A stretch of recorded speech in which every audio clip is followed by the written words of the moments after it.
this is King B TV comedy again. Noneho uyu munsi tukaba tubazaniye umutumirwa. Yes sister, amazina yawe witwa? Amazina yanjye nitwa Niki. Niki, bimeze bite? Ese mu rugo ni he uriga? Yego ndiga. Ngerageze uvuge cyane kugira ngo abantu bakumve. Ngerageze uvuge cyane. Yego ndiga. Wiga mu wa kangahe? Niga senior 3. Wiga senior 3. Waba wiga muri mujyi wa Kigali? Yego. Ese Niki, imyitwarire baba isigaye ibavugwaho muri iyi minsi nk'abana b'urubyiruko cyane cyane abakobwa, wowe urabivugaho iki? Abantu b'urubyiruko ikintu bavugaho hari imyitwarire itari myiza urubyiruko rugenda rugaragaza muri iyi minsi nyine idashimwa. Ni nk'iyihe myitwarire?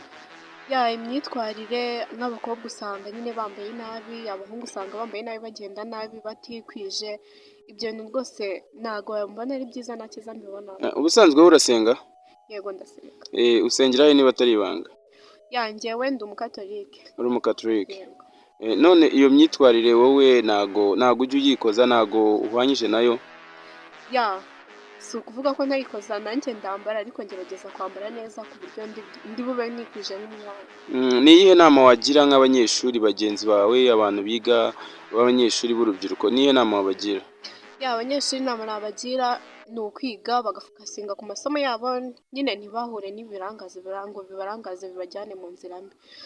Ni ukuvuga ngo hari nk'igihe tujya kwiga ku ishuri nyine habaho ibirangaza byinshi n'ibishuko byinshi, ushobora gusanga nyine nk'abakobwa cyane cyane aribo bahura n'ibisuko bakagendera mu nzira itari nziza, ariko n'abahungu hari igihe bahura n'ibibashuka byinshi ugasanga bataye amasomo ntibibwire ku cyabajyanye, nyine ugasanga batashye nta manota bafite, nyine baripitinze.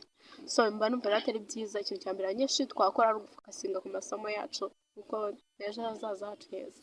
Yes Niki, urakoze cyane. Wari kumwe na King B. Iyi ni King B TV comedy.